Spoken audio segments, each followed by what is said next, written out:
Bonjour à tous, ou bonsoir, tout dépend de l'heure à laquelle vous allez regarder cette vidéo. Alors, comme vous le savez, avoir des parents toxiques n'est pas sans conséquence sur l'enfant, qu'il soit un enfant de petite taille, c'est-à-dire un jeune enfant, que ce soit un enfant, un adolescent, voire un adulte. Voilà, j'ai noté quelques points en fait, qui permettent de détecter si vous êtes en présence d'un enfant de parents toxiques.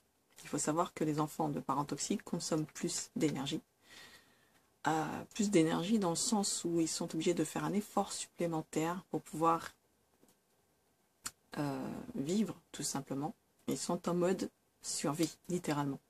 Pour ne pas être écrasés par leurs parents, ils sont obligés d'utiliser le double d'énergie pour pouvoir rester dans un état émotionnel qui soit correct, qui leur permette de vivre en société, tout simplement. Leur permettre de se sentir ne serait-ce que bien.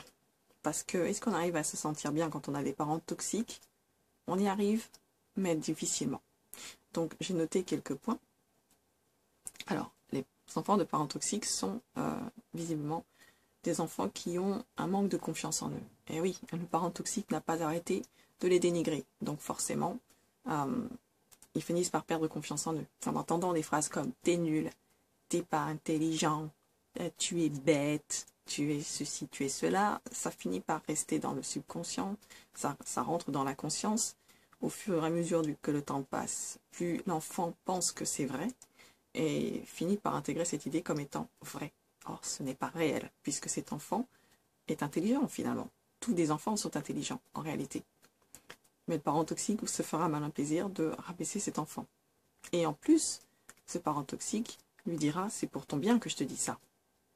Eh oui, t'as vu ce que tu me fais dire, hein? C'est ta faute. Si tu n'avais pas agi comme ça, je n'aurais pas dit ça.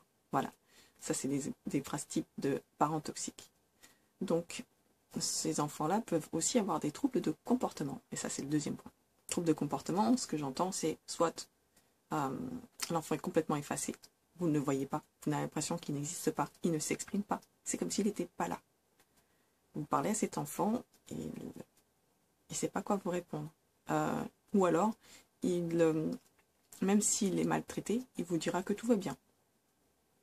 Et c'est pas qu'il veut vous mentir, c'est que le parent toxique lui fait tellement pression sur lui qu'il, entre guillemets, il oublie en fait ce qui lui arrive et ce qui lui arrive, et il finit par s'enfermer dans une espèce de, j'allais dire une espèce d'illusion. C'est comme si son esprit était totalement embrumé finalement.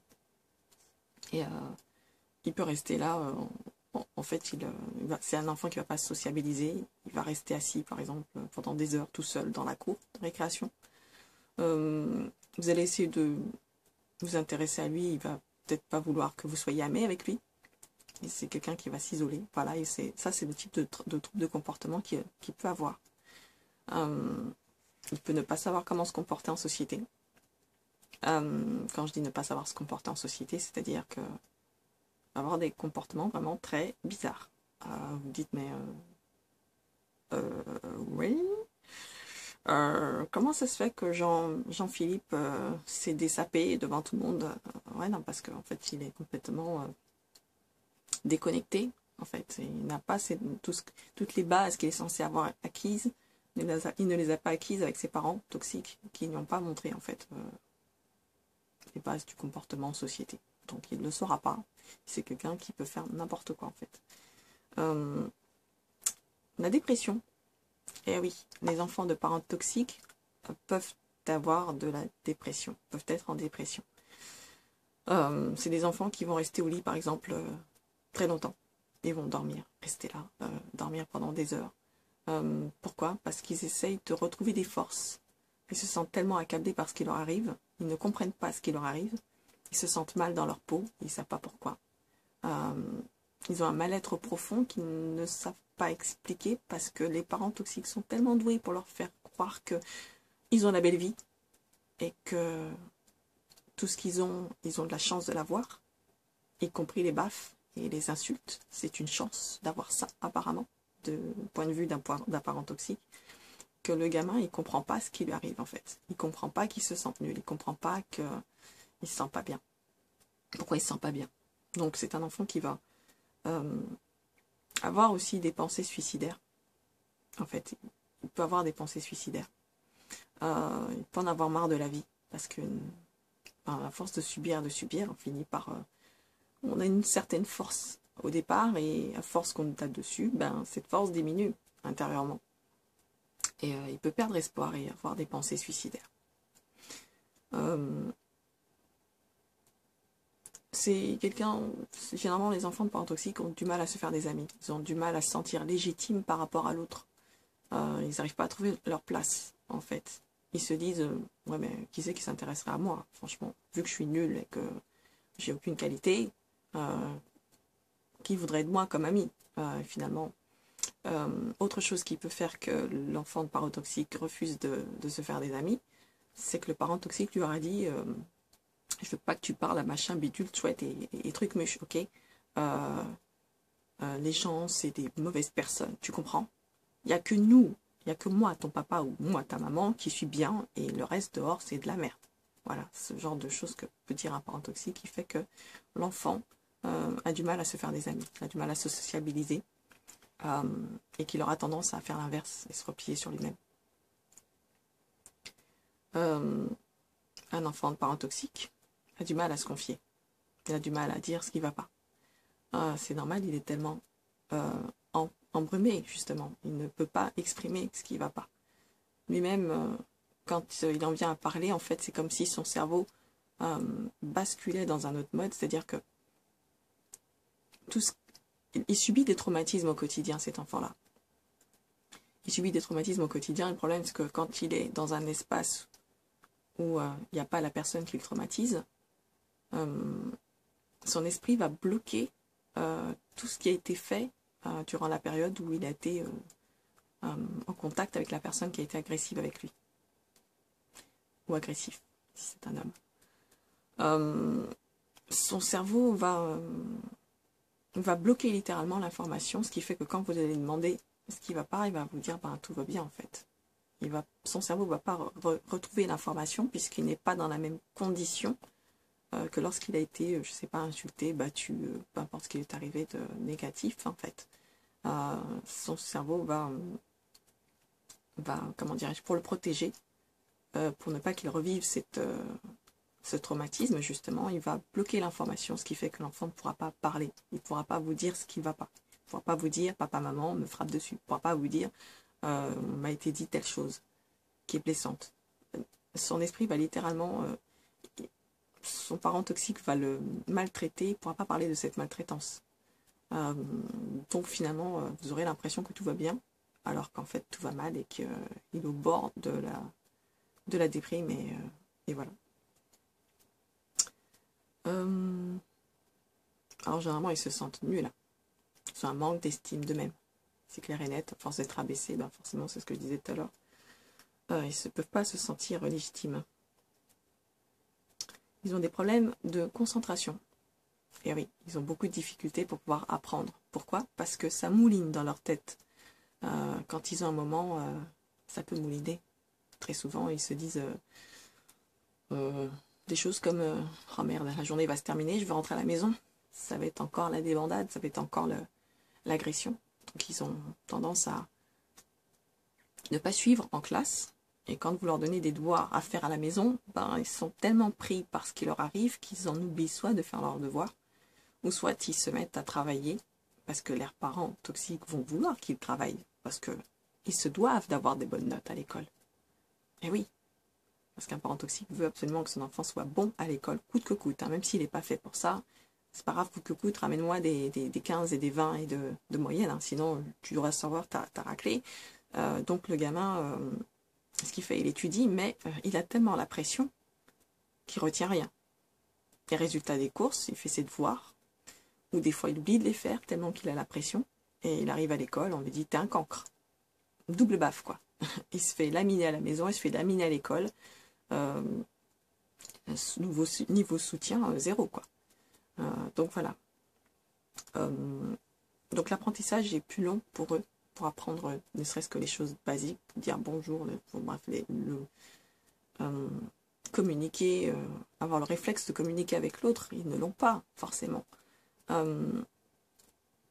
rentrer en conversation avec l'autre directement, sans se prendre la tête, de manière très très simple, ne serait-ce que pour les choses formelles, ça peut être un problème pour eux. Donc voilà, ça peut être problématique, ce genre de choses qui peut vous permettre de détecter qu'un enfant est peut-être sous le coup d'un parent toxique, d'un ou des parents toxiques, parce que les deux peuvent être toxiques, et là, c'est vraiment la catastrophe. Ils peuvent présenter des coups et des traces de coups et de blessures. Vous pouvez le voir, par exemple, lundi il est bien, mardi il a une jambe cassée. Qu'est-ce qui t'est arrivé? Oh, je suis tombée dans l'escalier. Il habite à un endroit où il n'y a pas d'escalier. Ouais, ok. Bon, ben... cet enfant peut aussi... il peut aussi avoir des blocages, ne s'autorise pas à vivre. Voilà. Il peut avoir envie de faire une activité, mais il va se bloquer parce qu'il se dit oh mince, si je fais ça, peut-être que maman, papa seront fâchés et qu'il y aura des représailles. Il a envie, par exemple, de se mettre à un instrument de musique, il ne va pas le faire. Bon, vous direz, c'est les parents qui payent les cours de musique, mais dessiner. Il va vouloir dessiner, il ne va pas le faire. Il va vouloir, je ne sais pas, sortir de l'école et envie de se détendre, il ne va pas le faire parce qu'il sait que papa, maman est là pour le trucider si jamais il ne fait pas exactement ce qu'il est censé faire, à savoir sortir d'école pour faire ses devoirs. Et quand est-ce qu'il se repose? Jamais. En fait, un enfant de parents toxiques n'a pas le droit de se reposer. Et il est censé briller à l'école, briller dans la société, briller tout le temps. Sauf qu'on lui rabâche qu'il est nul. Vous voyez le genre d'incohérence auquel il doit faire face. C'est, comment on appelle ça? Ça porte un nom en fait, ça. Ça me revenir après. C'est un enfant qui peut avoir peur de l'échec et en même temps peur de la réussite. Oui, peur de l'échec parce que chaque échec est brimé par le parent, c'est-à-dire qu'il y aura des conséquences à ça. Il va être puni, il va être, bref, malmené. Et il peut avoir peur de la réussite parce que s'il brille trop, le parent toxique, ça va pas lui plaire non plus. Parce que pour lui, c'est lui qui doit briller, le parent toxique. Si l'enfant se met à briller, là aussi il y a des conséquences. Donc l'enfant peut avoir peur aussi de réussir parce qu'il sait que derrière, ce papa, cette maman peut détruire tout ce qu'il a construit, peut détruire ce qu'il a mis du temps à construire, à bâtir. Ça peut être réussir à établir un lien. Il se dit que forcément papa-maman va passer et il va perdre ce lien. Ça peut être un projet qu'il aura mis qu'il aura construit de A à Z. Je ne sais pas moi, on va imaginer il a envie de monter une troupe de théâtre et il a envie d'inviter des camarades de classe à la maison. Ben non, ce ne sera pas autorisé. Ce ne sera pas autorisé parce que papa-maman a décidé que non, personne ne vient à la maison. Personne ne doit venir à la maison. Donc, entre guillemets, il réussit à monter son truc, par exemple, à l'école. Mais par ailleurs, s'il en parle à ses parents vont le punir là-dessus, par exemple. C'est possible. Donc, ça va faire qu'au fil de temps, il ne va pas prendre d'initiative pour faire autre chose, en fait, puisqu'il se dit, ben, si je fais des choses, il a appris à ne pas bouger, cet enfant. Il a appris à faire juste ce que papa, maman lui disent de faire. Et si papa, maman ne lui disent pas de faire quelque chose, il ne va pas le faire spontanément. Voilà. Et s'il a tendance à vouloir le faire spontanément, il va se dire, il va se rappeler, ah bah oui, mais ça va passer en fait avec les parents, donc faut pas que je le fasse finalement. Je le fais pas. Et c'est là qu'il devient passif. En fait, il commence à devenir passif. Voilà, ils ne prennent pas ou peu d'initiative finalement. Voilà, à cause de ça. Ils ont peur du regard des autres. Eh oui. Le regard de leurs parents est tellement cinglant et tellement destructeur que finalement ils ont peur de ce que les autres peuvent penser dehors. Ils se disent, bah, si papa, maman ont une image aussi mauvaise de moi, c'est forcément que c'est vrai. Et c'est comme ça que les gens me percevront. Sauf qu'ils sont à milieu de savoir comment les gens vont les percevoir finalement. Parce que ils ont tellement l'habitude d'être mal perçus. Parce que finalement le parent toxique va aussi faire en sorte que la famille les perçoive mal. Donc, ils ont tellement été habitués à ça qu'ils auront peine peine à comprendre que quelqu'un leur trouve des qualités, en fait. Ou que quelqu'un puisse voir en eux quelque chose de bien. Ils vont se dire, c'est pas possible. Ils vont se dire, les gens vont forcément avoir un point de vue négatif sur moi, alors que c'est pas du tout le cas.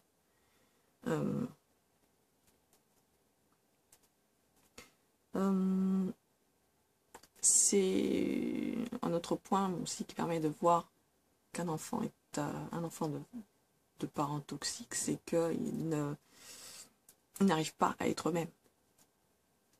Ils vont porter un masque, en fait. Ils vont porter un masque, le masque de ce que papa, maman veut qu'ils soient.